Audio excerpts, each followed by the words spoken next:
ప్రతిరోజు చేసే పనే కదా! ఈరోజు కాస్త రెస్ట్ తీసుకుందాం. అబ్బా!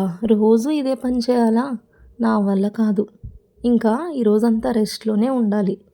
అయినా ఈరోజు కాస్త నీరసంగా అనిపిస్తోంది. సో, ఈరోజు ఏ పని చేయొద్దు. రెస్ట్ తీసుకుందాం.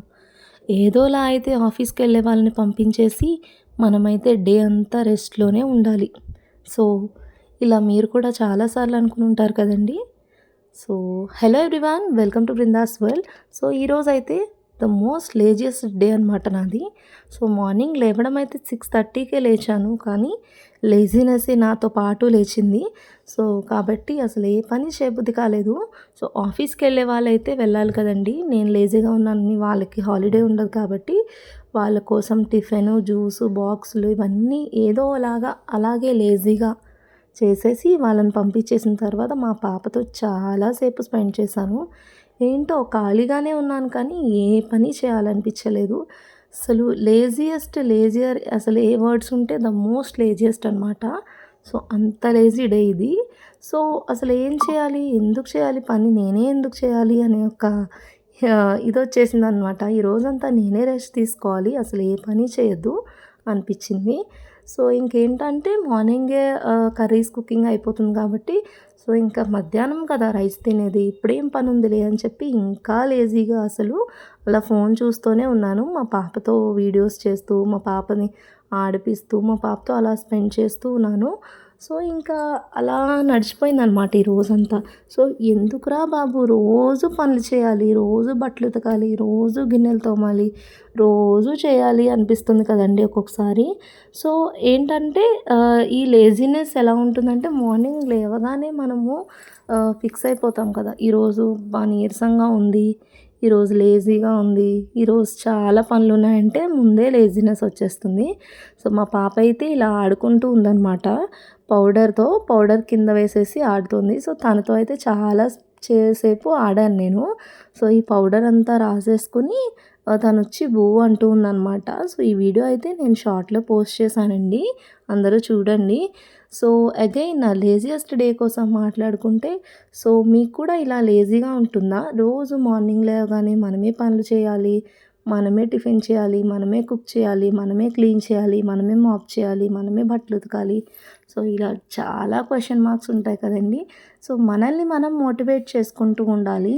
సో, ఎందుకంటే మనం డైలీ రొటీన్ ఇది అయిపోయింది కాబట్టి మనమే చేయాలా అనే క్వెషన్‌కి ఆన్సరే ఉండదు. సో, మనల్ని మనం ఎప్పటికప్పుడు మోటివేట్ చేసుకుంటూ సో, ఇది మనది, ఈ రెస్పాన్సిబిలిటీ మనది. మనమే చేయాలి, మనమే చేయగలుగుతాము, ఇంకెవ్వరు చేయలేరు మన ఇంట్లో. మనం చేస్తేనే ఈ పని అవుతుంది అని మనల్ని మనం మోటివేట్ చేసుకుంటూ ఉండాలి కదండీ ఎప్పటికప్పుడు. సో, నేనైతే రెగ్యులర్‌గా అలాగే అనుకుంటాను. సో, నేను లేస్తే కానీ ఎవరు లేవరు. నేను లేస్తే కానీ ఎవరికీ ఫుడ్ ఉండదు. సో, నా వల్ల అందరూ ఆకలితో ఉంటారు అని మనల్ని మనం మోటివేట్ చేసుకుంటూ ఉండాలి. సో, నేనైతే రెగ్యులర్‌గా అదే చేస్తాను. ఎందుకంటే అలా అనుకోకపోతే డైలీ లేజీగానే ఉంటుంది కదా! సో, ఇంక మా పాప అయితే చాలా సేపు ఆడుకుంది. కిందకి కూడా వెళ్ళింది. తన ఫేస్ చూపించడానికి వాళ్ళ ఫ్రెండ్స్ ఇంటికి కూడా వెళ్ళొచ్చింది. సో, నేనైతే తన్ని తీసుకురావడానికి మళ్ళీ బయటికెళ్ళాను. సో, తన్ని తీసుకొచ్చి ఇంక తనతో చాలా సేపు ఇంకా అలా ఆడుతూనే ఉన్నాననమాట. సో, కింద కూడా వాళ్ళ ఫ్రెండ్స్ ఇంటికి వెళ్ళిపోయింది తను. సో, తనైతే ఇప్పుడు స్టెప్స్ దిగేయడం, స్టెప్స్ ఎక్కడం నేర్చుకుంది. సో, మనం తీసుకెళ్ళకపోయినా సరే తను స్టెప్స్ దిగేసి వెళ్ళిపోతోంది. సో, తనతో చాలా భయంగా ఉందండి ఇప్పుడు. తను 24/7 చూసుకుంటూ ఉండాల్సొస్తోంది. సో, నేనైతే ఇంకా ఈ లేజీగానే మా వారికి జ్యూస్ చేసేసి ఇచ్చేసాను. సో, వాళ్ళు వెళ్ళిపోయారు అంటే ఇంక మనం రిలాక్స్డ్‌గా ఉండొచ్చు. చాలా సేపు రెస్ట్ తీసుకోవచ్చు అనే ఒక ఫీలింగ్ అనమాట. సో, ఈలోగా మా పాప అయితే వచ్చేసింది. తన్ని తీసుకొని ఇంక నేను ఇంట్లోకొచ్చేసాను. మా వారు వాళ్ళు కూడా ఆఫీస్‌కెళ్ళిపోతారండి ఇంకా.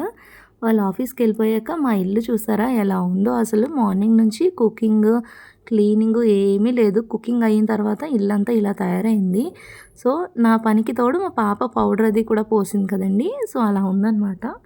నేనైతే ఇంకా ఈ లేజీనెస్ అయితే ఇలాగే ఉంటుంది. మనం ఇంకా ఈ లేజీనెస్‌ని తప్పించుకోవాలంటే ఫ్రెష్ అవ్వడం ఒకటే మార్గమని ఫ్రెష్ అయ్యాను. సో, టైం అయితే 12:13 అయిందండి.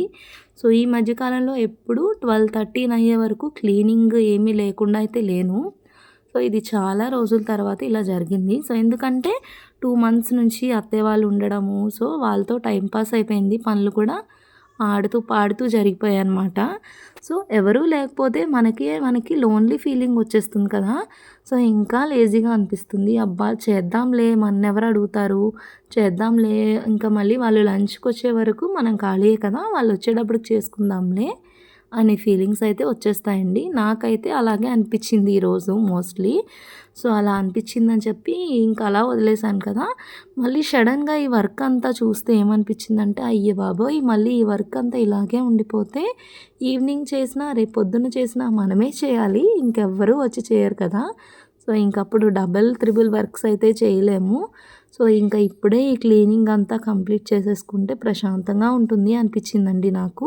సో, ఎప్పుడైనా సరే మనకి ఏ పనైనా చేయాలి అని అనిపించకపోతే ఆ పని మనం ఎందుకు చేయలేకపోతున్నాము? ఎందుకు దానివల్ల అందులో ఏమైనా డిఫికల్ట్‌గా అనిపిస్తుందా? సో, దాంట్లో ఏం కష్టం ఉంది? మనం ఎందుకు చేయలేము? ఎందుకు డీమోటివేట్ అవుతున్నాము? అసలు దేనివల్ల డిస్ట్రాక్ట్ అవుతున్నాము అనేది తెలుసుకోవాలి. సో, మెయిన్‌గా నేనైతే నిన్న నైట్ నుంచే సో, ఇంకా చాలా రోజులైంది రెస్ట్ తీసుకొని, ఒక రోజైనా రెస్ట్ ఉంటే బావున్ను అని పాట పాడుతూ ఉన్నాను. సో, అందుకనే నాకు మార్నింగ్ నుంచి లేజినెస్ అనేది స్టార్ట్ అయింది. సో, నన్ను నేను డీమోటివేట్ అయిపోయాననమాట. సో, మళ్ళీ నేను మోటివేట్ అయ్యి నాకు నేను ఇంక పని స్టార్ట్ చేశాను. ఇలా స్టార్ట్ చేయగానే మా వాళ్ళొచ్చేసారు. అసలు ఏంటో అండి, ఎప్పుడైనా ఇల్లంతా క్లీన్‌గా ఉందంటే మన మగవాళ్ళైతే రారు ఇంటికి గమ్ముని. సో, ఏ పని చేయకుండా లేజీగా కూర్చుంటాం కదండీ! అప్పుడే వాళ్ళు కూడా తొందరగా లంచ్‌కొచ్చేస్తారు. సో, ఏంటో ఎక్కడ పని అక్కడే ఉంది. వాళ్ళేమనరు. మా వారైతే అసలు ఏమీ అనరనమాట పాపం. సో, రోజు చేస్తుంది కదా! ఈరోజు ఎందుకు చేయలేదో అనుకుంటారో ఏమో కానీ ఆయనైతే అసలు ఏమనరండి. అయినా సరే నాకే అనిపిస్తుంది. ఛీ! ఆయన ఆఫీస్‌కెళ్ళి అంత పని చేసుకొని ఇంటికొచ్చారు. సో, ఇంకా నేను ఇలాగే ఇల్లుంచానా అని అనిపిస్తుంది. సో, ఇంకా అందుకనే వాళ్ళకి గమ్మున నేనైతే రైస్ పెట్టేసాను ఆయనకి. రైస్ పెట్టేసి బెండకాయ ఫ్రై చేశానండి. నిన్న సాంబార్ ఉంటే అది కొంచెం వేడి చేసేసి అలాగే అందులోకి చల్లమిరపకాయలు కూడా ఫ్రై చేసి ఇచ్చేసాను. మేమైతే ఇలా తింటామండి. సాంబార్ కానీ, పప్పుచారు కానీ, రసం కానీ ఏమైనా లెఫ్ట్ ఓవర్ ఉండిపోతే ఫ్రిడ్జ్‌లో పెట్టుకొని వేడి చేసుకొని అయితే తింటాము. మేమైతే ఏం పడేయము ఏమైనా మిగిలితే. సో, రైస్, కర్రీస్ అలాంటివైతే తినం కానీ ఇలా సాంబార్ లాంటివైతే తింటాము. సో, వాళ్ళకి లంచ్ పెట్టేశాక క్విక్‌గా నేనైతే బెడ్రూమ్ క్లీన్ చేస్తున్నాను. అసలు బెడ్రూమ్ ఎలా ఉందంటే చూడ్డానికే నాకు చిన్న సైజు అడవిలా అనిపించింది. సో, ఇంతే కదండీ క్లీన్ చేయకపోతే ఎప్పటికప్పుడు నిన్న క్లీన్ చేసినా సరే ఈ రోజుకి ఇంత చెత్తగా ఉందనమాట. సో, ఎంత క్లీన్ చేసినా సరే క్లీనింగ్ అనేదే పెద్ద పని కదండీ మనకి. అసలు క్లీన్ చేయకపోతే ఇల్లెంత దారుణంగా ఉందో అలాగే మడతపెట్టిన బట్టలు ఇవి కూడా అలా చైర్స్‌లో ఉండిపోతే చూడ్డానికి అస్సలు బాగోదు కదా! సో, అందుకనే నేను గమ్ముని అవన్నీ పెట్టేశాను. సో, ఆయన లంచ్ చేసేలోపు ఈ క్లీనింగ్ అయిపోతే ఆయన కాసేపు రిలాక్స్ అవుతారు కదా అని. సో, ఇంకా బెడ్రూమ్‌లో అయితే ఎందుకో తెలీదండి ఈ సమ్మర్ స్టార్ట్ అయిన దగ్గర నుంచి ఎక్కడికక్కడ చీమలండి. అసలు ఎక్కడ చూసినా ఈవెన్ బెడ్రూమ్‌లో కానీ, లివింగ్ రూమ్‌లో కానీ, లేదంటే కిచెన్‌లో కానీ ఎక్కడైనా ఫుడ్‌కే కాదు బట్టలకి, లేదంటే ఏదైనా వస్తువులకి, ఈవెన్ సర్ఫ్‌కి కూడా చీమలు పడుతున్నాయండి. వాషింగ్ మిషన్ లిక్విడ్‌కి కూడా చీమలు పడుతున్నాయి. సోప్స్‌కి కూడా చీమలు పడుతున్నాయి. అసలు ఏంటి ఎంతని మనము చీమల మందేస్తాము. కొన్నయితే చీమల మందు రాయలేని ఏరియాస్‌లో కూడా అసలు సోప్స్‌కి, లిక్విడ్స్‌కి ఎలా రాస్తామండి వాటికి కూడా ఇంకా చీమలు పట్టేస్తున్నాయి. సో, నాకైతే చాలా ఆశ్చర్యంగా అనిపించింది. ఏంటబ్బా ఇన్ని చీమలు అసలు ఎలా క్లీన్ చేస్తే పోతాయి అర్థం కావట్లేదు. సో, నేనైతే బెడ్ చుట్టూ మేమైతే ఇలా పరుపు వేసుకుంటామండి మా పాప కోసము. ఎందుకంటే తను పడుకుంటే కింద పడిపోతుంది మంచం వేస్తే అని ఇలా పరుపులు కింద వేసేసుకుంటాము. సో, ఇంకా పరుపు చుట్టూ చీమలు చాక్ పీస్ ఉంటది కదండీ! సో, అది రాసేసి క్లీన్ చేసి బయటకొచ్చేసాను. ఇంకా వాళ్ళు బెడ్రూమ్‌లోకి వెళ్ళిపోయారు. మా పాప, ఇంకా మా వారు.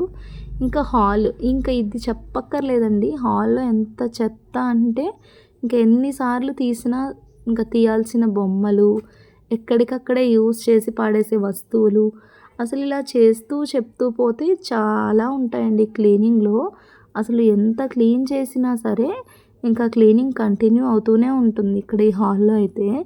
నేను డేలో ఒక 4-5 టైమ్స్ అయినా సరే డస్టింగ్ చేస్తానండి హాల్ని. అసలు అలా అంటూ ఉంటారు అంతసేపు అలా చేయకూడదు డస్టింగ్ అని.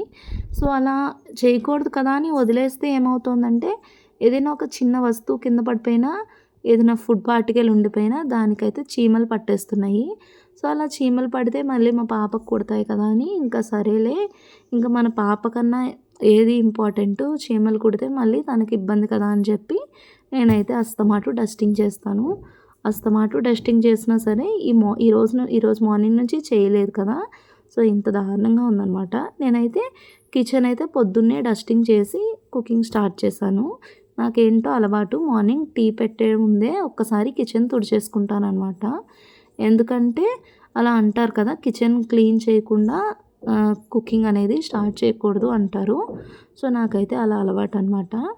సో ఇంకా అది అయిపోయాక నేను మా బాల్కనీలోకి వెళ్ళానండి. అక్కడైతే ఇంకా తీయలేని వస్తువులు ఇంకా చాలా ఉన్నాయి, అవన్నీ తీసేసి కడగడానికి వేసేసాను షింక్లో. ఇంకా షూస్, చెప్పులు ఇవన్నీ కూడా సర్దేసి ఇంకా అది కూడా ఒకసారి క్లీన్ చేసేసుకుంటే ఇంకా 80% ఆఫ్ క్లీనింగ్ అయితే కంప్లీట్ అవుతుంది.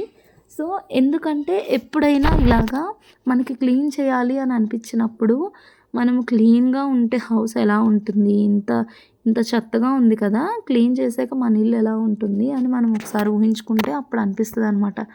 అబ్బా క్లీన్ చేసేసుకోవాలి, అసలు క్లీన్ చేసుకుంటే ఎంత బాగుంటుందో కదా మా ఇల్లు, క్లీన్ చేయకపోతే ఇంత దారుణంగా ఉందా అని అనిపిస్తుంది. సో అలాంటప్పుడు నేనేం చేస్తానంటే ఈ క్లీనింగ్ చేస్తూ ఉండే వీడియోస్ ఉంటాయి కదండి, అవన్నీ చూస్తానన్నమాట. సో నాకు నేను మోటివేట్ అవుతూ ఉంటాను. సో ఇంత ఈజీగా క్లీనింగ్ ఎలా చేయాలి అని చెప్పి అవన్నీ చూస్తూ ఉంటాను. సో అలా మోటివేట్ అయ్యి నా రొటీన్ అనేది స్టార్ట్ చేస్తాను. సో ఈలోగా బట్టలు కూడా ఆరేసానండి. ఇంకా ఇదైతే ఈవినింగ్ నా కోసం, మా వారి కోసం, ఇంకా మా బావగారి కోసం టీ అయితే పెట్టేస్తున్నాను. సో నేనేం చేస్తానంటే మార్నింగ్ పాలు వస్తాయి కదండి, కాచేసాక ఫ్రిడ్జ్లో పెడతానమాట. సో ఈవినింగ్ టీ పెట్టేటప్పుడు ఆ పైనుండే మీగడ తీసి ఒక బాక్స్లో స్టోర్ చేసుకుంటాను. సో అలా స్టోర్ చేసుకుని ఒక 10-15 డేస్ అలా అయ్యాక నేను అదైతే తోడు పెట్టి నెయ్యి చేస్తానన్నమాట. ఈరోజైతే నెయ్యి చేయాలి. సో మా వారికి ఏదైనా తినాలనిపిస్తుంది అంటే నేనైతే ఇక్కడ పల్లీలు ఫ్రై చేసి ఇస్తున్నాను. ఇంకా ఈరోజైతే నెయ్యి చేసుకుందామని నెయ్యికైతే ఈ మీగళ్ళు తోడుపెట్టిన దాన్నైతే చిలుకుతున్నాను అనమాట. సో నాకైతే ఇది చాలా ఈజీగా అనిపిస్తుందండి. పెరుగులోంచి తీసిన దానికన్నా ఇలా పాలలో మీగడ స్టోర్ చేసుకోవడం అయితే ఈజీ ప్రాసెస్లా ఉంటుంది. నేనైతే చాలా రోజుల నుంచి చేస్తున్నాను. సో నేనైతే ఇది వరకు పెరుగులోంచి తీసేదాన్ని. ఒకసారి మా పిన్ని వాళ్ళు నిజామాబాద్లో ఉంటారు. సో వాళ్ళ ఇంటికి వెళ్ళినప్పుడు మా పిన్ని చెప్పిందనమాట, నువ్వెందుకు ఇలా పెరుగులోంచి తీసుకోవడము, నేనైతే ఇలా పాలలోంచి తీసి స్టోర్ చేసి చేస్తాను అని. సో తను చెప్పిన ఐడియా వల్ల నాకైతే అప్పటి వరకు తెలియదండి, ఆ ఐడియాని ఫాలో అవుతూ ఉన్నాను. నాకైతే మంత్కి కిలో కన్నా ఎక్కువే నెయ్యి అయితే అవుతుందండి. సో నేనేమనుకుంటానంటే పాలు తీసుకుంటాం కదా, సో పాలకి అమౌంట్ ఇస్తాం కదా, మళ్ళీ నెయ్యి కూడా కొనుక్కోవడం ఎందుకు, సో నెయ్యి అయితే మనం ఇంట్లోనే తయారు చేసుకోవచ్చు. సో మీకు ఎవరికైనా చిక్కగా పాలు ఉంటాయి అంటే కనుక మీరు కూడా ట్రై చేయండి. సో ఇంట్లో చేసుకున్న నెయ్యి ఎలాగైనా బాగుంటుంది కదండి బయట కొనుక్కున్న దానికన్నా. ఎందుకంటే మనమైతే ఇందులో ఎలాంటి కల్తీ చేయకుండా ప్యూర్గా చేసుకుంటాం కాబట్టి చాలా టేస్టీగా ఉంటుంది. సో మీరు కూడా ట్రై చేయండి కుదిరితే. సో ఇదండి ఈరోజు వీడియో. ఇంత లేజీ డేలో ఇన్ని పనులు చేసుకోవాల్సి వచ్చింది. సో ఎందుకంటే మేము మళ్ళీ ఊరెళ్ళిపోతే ఇవన్నీ కూడా పెండింగ్ ఉండిపోతాయి కదా, నెయ్యి కూడా చేసుకోకపోతే అది పాడైపోతుందని చేసేసాను. సో ఇదండి ఈరోజు వీడియో. మీకు కూడా ఇలాంటి లేజీ డేస్ ఏమైనా ఉంటే షేర్ చేయండి. ఇంకా మా ఛానల్ని సబ్స్క్రైబ్ చేసుకోండి. Bye bye.